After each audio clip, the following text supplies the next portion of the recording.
Hello, my name is Dr. Douglas Sadownick, and I've been a professor and therapist for 30 years. I started the nation's first LGBT specialization in clinical psychology at Antioch University in 2006 and founded Colors LGBTQ Youth Counseling Center in 2010. Been in private practice for the last 30 years, and it's so great to have you here so we can engage in an interesting conversation about healing, using psychology to become our best. Actually, let's create a psychologically affirming space here where I can tell you all of the material I've learned over the last 30 years, not just for gay people, but all people. Today's series is going to be focused on a really important topic, internalized homophobia in gay men. I'm hoping to extrapolate that to other folks in the LGBTQIA community. So I was actually a day later thinking about this video, and I was realizing I was talking about internalized homophobia in a just very, very particular way, affecting gay people. But actually, this is a problem that affects everybody: straight people, bi people, fluid people. People don't even know what the fuck their identity is. So I think I want to be more broad-based.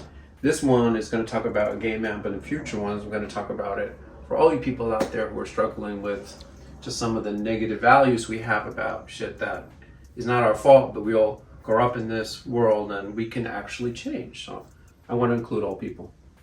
I so hope you will smash the like button and subscribe to get the subsequent parts to the series I'm going to be providing. I'll let you know what those are in a minute, but first a story.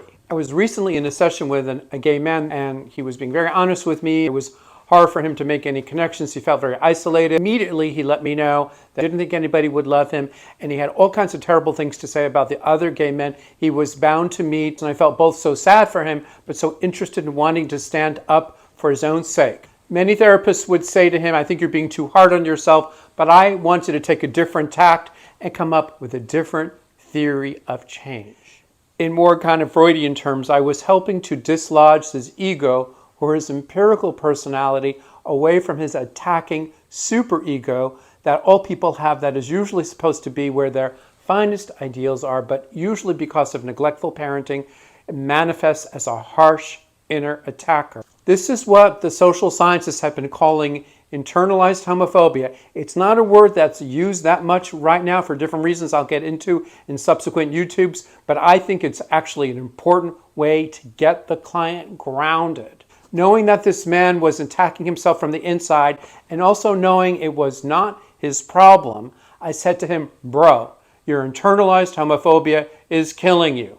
That got his attention. No one before had ever given him permission to realize that it wasn't he who was being so hard on himself, but that he had internalized through his upbringing a very nasty critical voice that was giving him shit, and that he could stand up to and he could do something about. Now we could identify in his speech when the inner attacker entered into what he was saying by when he talked about other gay men as those bitches, or when he talked about himself in very self-deprecating terms. We can go back in time and discover the roots of this internalized homophobia when he was singing like MJ and his father threw him in a garbage can, much like Lucius did to Jamal in the show Empire, you may remember. We could then take a selfie of him in the garbage can and get a picture of his father as well. At that moment, we were able to take the little boy out of the garbage can and begin to nurture that little kid. This marked a fundamental change in my client's life. He was able to see that the roots of his self-hatred were not about him, but about what happened to him, and he began to take activist psychological regard to that problem. This man could now heal. I personally became a therapist 30 years ago because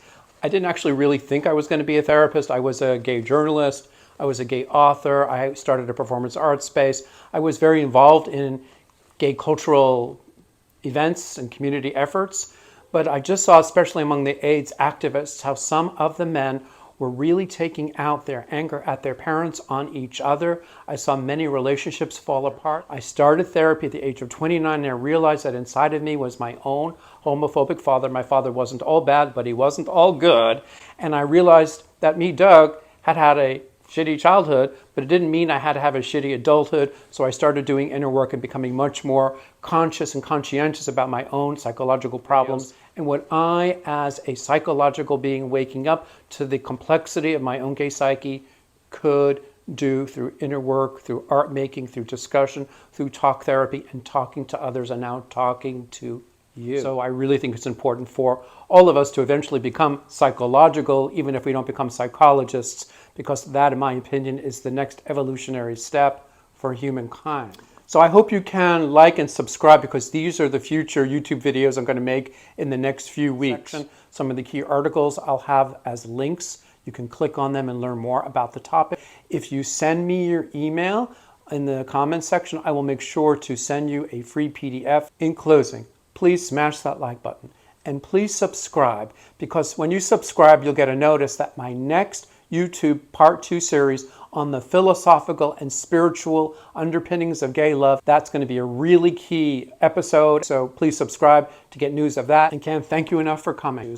Psychology should not just be the domain of people who are experts, so-called, like me.